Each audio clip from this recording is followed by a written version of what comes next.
What's good? It's Jew-Buh doing a purse so sweet. Hot Thoughts TV. Let's get it.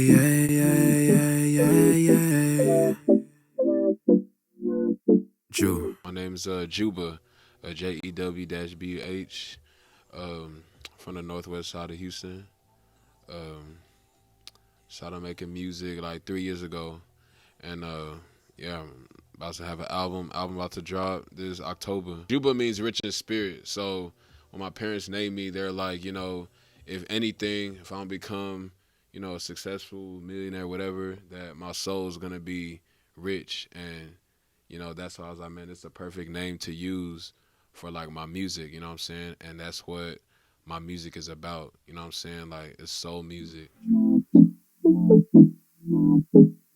I've been First music, I grew up with like my sisters, so they listened to a lot of Celine Dion, Tony Braxton. You know what I'm saying? But it didn't take until I listened to my sister started listening to 50 Cent, where I was like, I really started liking rap. So it was like 50 Cent, uh, T.I., and Chameleon really. That was when I was like, man, I like rapping. I really started writing like poetry at that time. So those are the like my first like encounter with rap. I was really R&B, but rap was like those guys where I started like my first encounter with like rap music. been looking for you, babe. Yeah. Seen you. Yeah, like school, like our family, like we're Nigerian, so like it's all A's, or we getting sent back to Nigeria. You know what I'm saying? So I was an A student. I was in a ESL class, like with a lot of Hispanics because I had a hard accent, and yeah, so school was like more of like Nigerian, you got to be a doctor, lawyer, or engineer. You know what I'm saying? So anything artsy, anything outside of those three things was like a no go. You know what I'm saying? You're a shame to the family. So that's what I grew up in. Baby, T-Pain out by So like musically, like when I really started making music, 'cause I was still in college, they was like, they were like, oh, you making music is cool, it's a hobby, but I had my first little show in a warehouse live. It was like in a green room. And the way I like rocked out that show, like I was telling my parents like I'm really serious about this, and I know still somewhere in their mind they on some, well you need to finish school and you need to get your career, but I know this is really what I want to do, and that's why I've been putting like all my efforts into this. Like that chip is always on my shoulder until you know big money starts coming from music, and I think that's the only way I'll be able to prove to them that I'm doing the right thing and what I'm supposed to be doing in my life. So really, it's crazy. Actually, I went to college playing football. So I had a scholarship playing football. So everyone knew me as the athlete. And in that small town I was in, Wichita Falls, I got to like reinvent myself and was on some.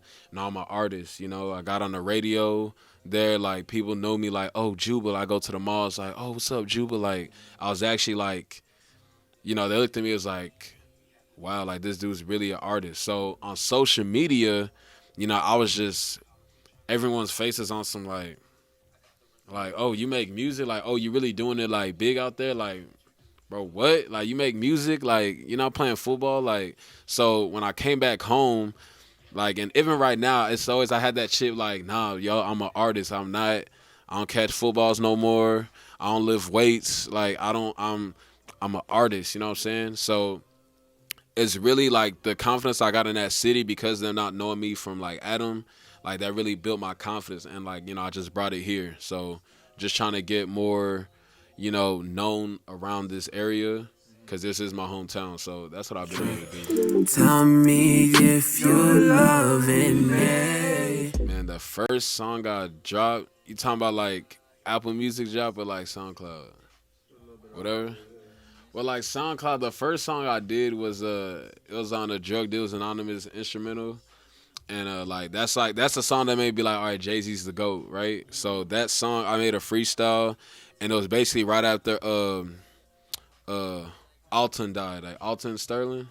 So I just basically just went off like how I was feeling like poetically, and that's when I first met my engineer too.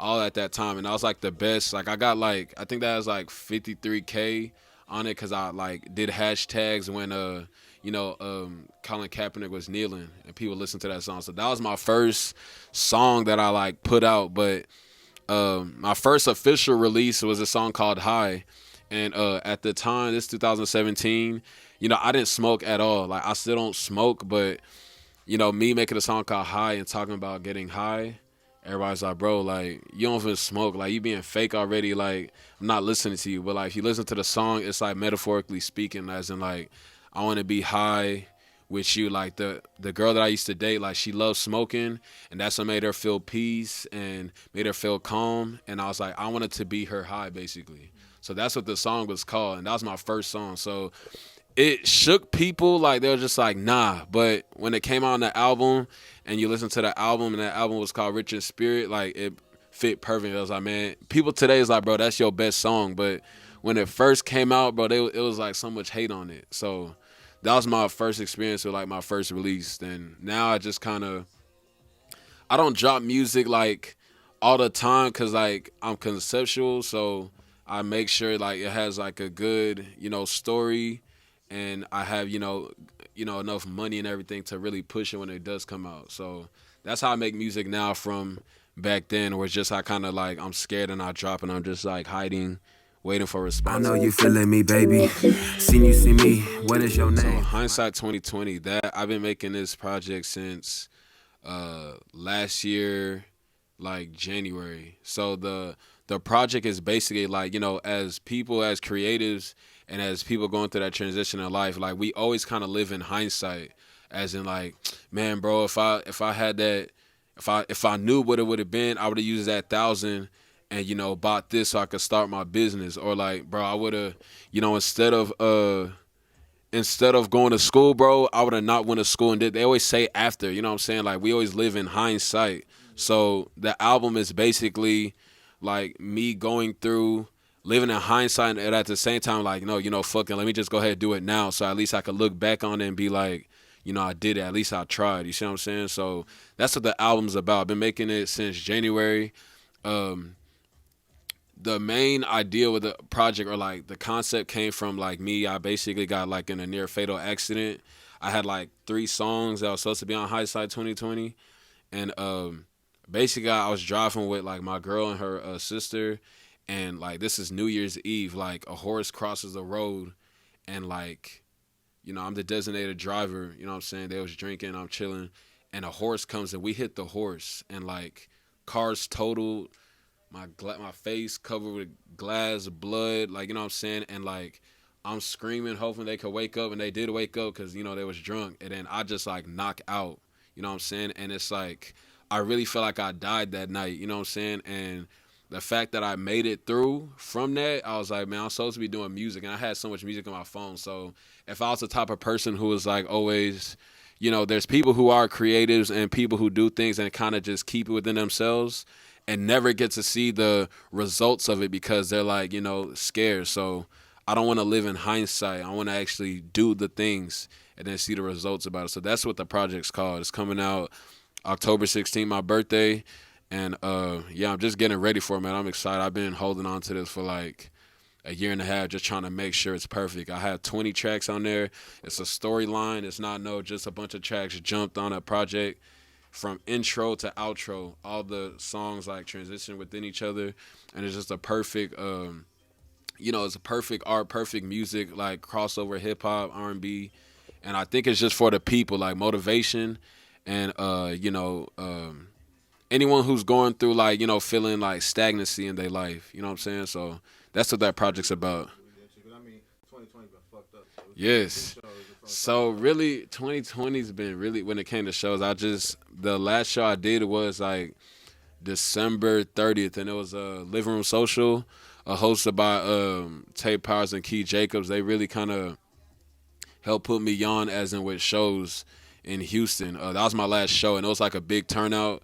But all year I have not been doing show. I've been working on the album and just trying to get, be in the streets and meet people and actually, get name recognition from actually talking with people and just kind of being outside and being a presence on social media.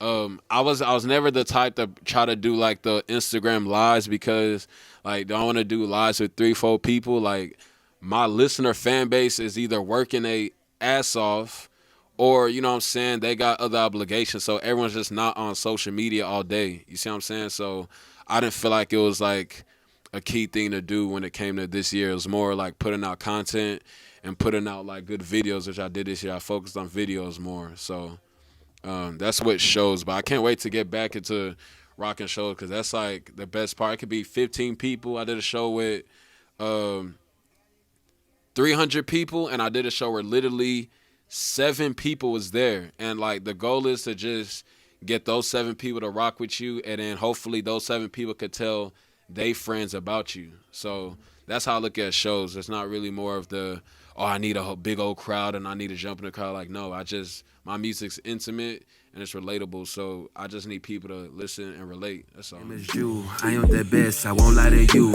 You is the truth. Let's play a game. Rock, paper, scissors. I got a 3.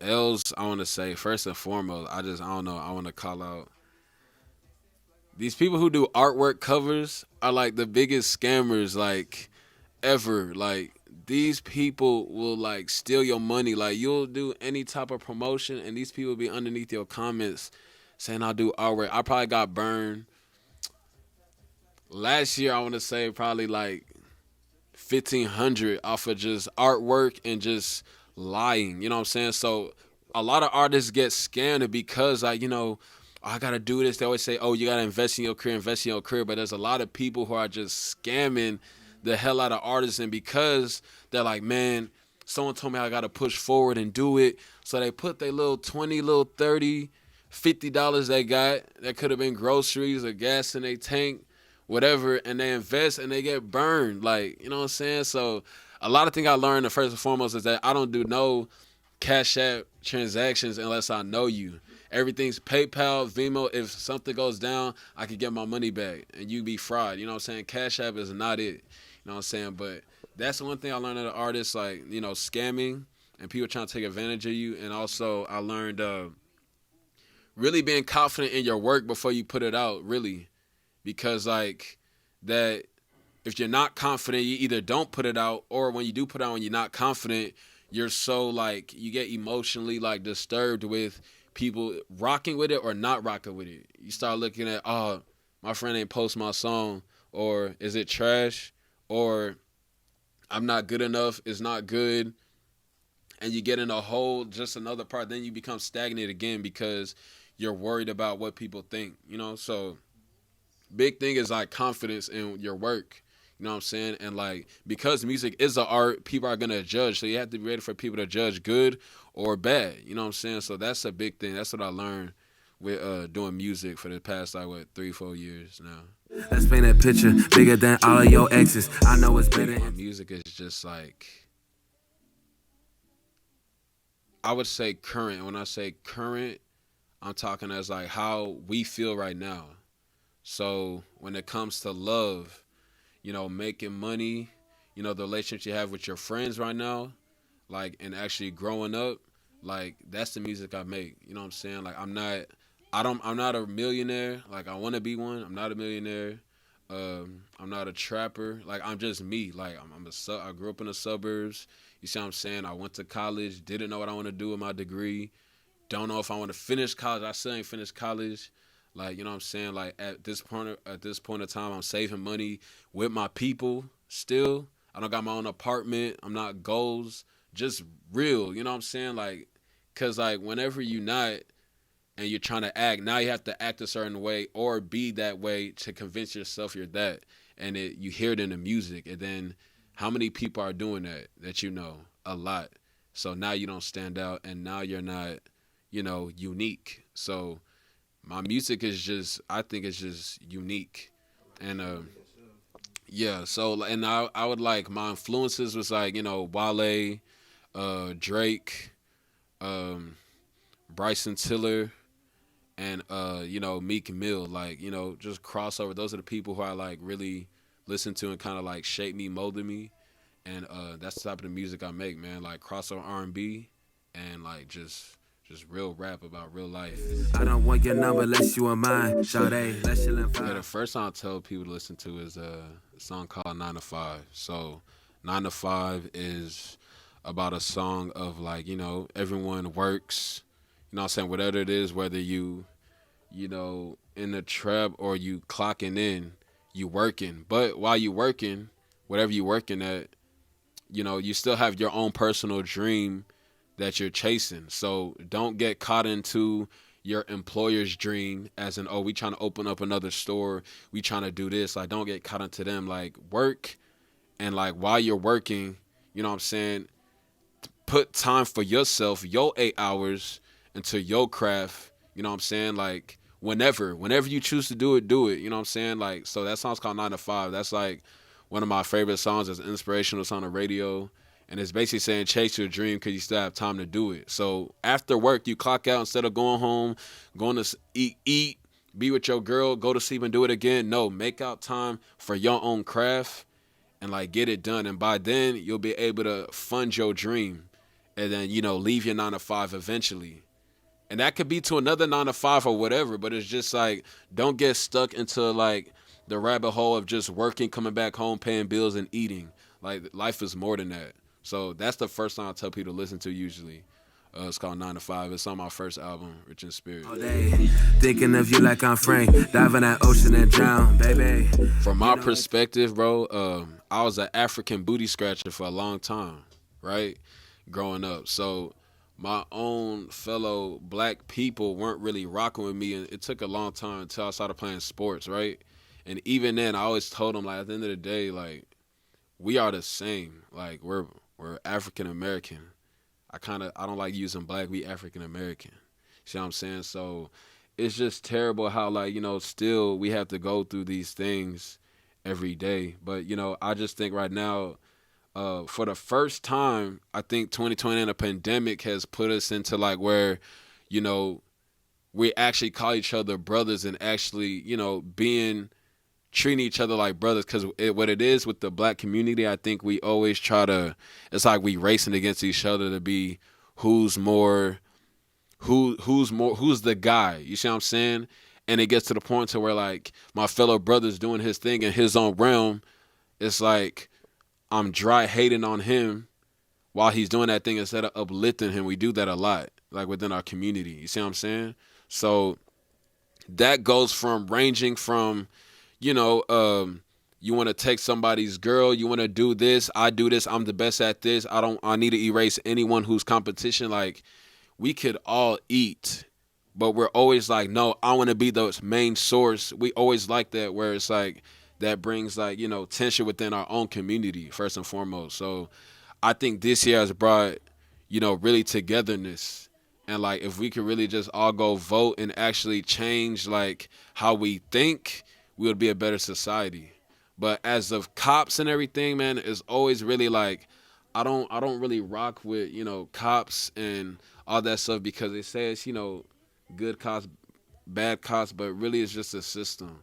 So like, if we find a way to just really change how they train and change how they do things, we could really be in a better world, man. Like, so I just think, we just gotta be, we gotta really walk the walk, but we gotta do it together. Because if we don't do it together, then it's like, it doesn't work. If we're saying boycott Chick-fil-A, we need to all stop getting the Chick-fil-A biscuit, bro, in the morning. Like, we need to stop going to Starbucks and drinking at Starbucks. Go to another place and drink coffee. Stuff like that, we can do that. But if we don't do it together, then it's worthless. If, like, LeBron says not play basketball, if nobody's playing, let nobody play. NFL, same thing. Like, it has to be unity, like togetherness. So that's what I really learned. I feel like it's actually happening now. And we're seeing that, black people supporting black businesses are, shooting up, you know what I'm saying? And not even just black, just people, like, as in, minority groups. We're finally kind of realizing our worth in this country, because this country is like, it's a jambalaya. It's you know what I'm saying? It's multiple races and everything. So knowing our worth means a lot. So, yeah, man, I just hope that we can really get out of this, pandemic, and also just this race war. And that's what I hope, and that's what I kind of do in my music, man. Like, just putting people in perspective and changing like minds up here so we can move forward. Put a line, call on me, shawty, when you got the time. It's a 19. Last thing I want to say is that really, like I said, this is Hot Thoughts. You know, I met him on Twitter, followed him, and like for like I want to say 2 years it's been 2 years of a connection that wasn't really there, but like it's supportive. And you know what I'm saying? I just think people need to not be so, you know, anyone who's doing entrepreneurship or anybody who's, you know, working in the art field, like don't be scared to reach out to people. You know what I'm saying? Like, you know, there's people who want to help each other. You know what I'm saying? And it's not wrong to like actually, you know, take that first step and reach out. Like he's been following me. I've been following him for a minute. And like, look, here we are. We're doing an interview right now. You know what I'm saying? So it's about that togetherness thing that I feel like we haven't been doing in the past, but now it's actually starting to happen. Like the togetherness and, you know, really being like citizens, just people, like, you know, having conversations, communicating with people. So that's what I want to say. And also, man, just like whatever your dream is, just, you know, chase it while you can. And don't focus on people who are not supporting you. Focus on people who are, you know what I'm saying, and grow those people. And those people who weren't supporting for you for whatever reason, they'll come around, you know. And that's all I got, man. I appreciate you guys for this time. Y'all follow them on, you know, YouTube and everything. And, you know, their music as well. They're bringing Houston together. And that's what we need. You know what I'm saying? Like, these are people locally bringing Houston together. Everything doesn't have to be, you don't have to have like 20 million followers for you to like, you know, support people. You know what I'm saying? Like, support people while they're coming up. You know, y'all been doing a great job. So I appreciate y'all. Gucci and yours, sweetie. Ha, coffee in the morning, girl, you got me going.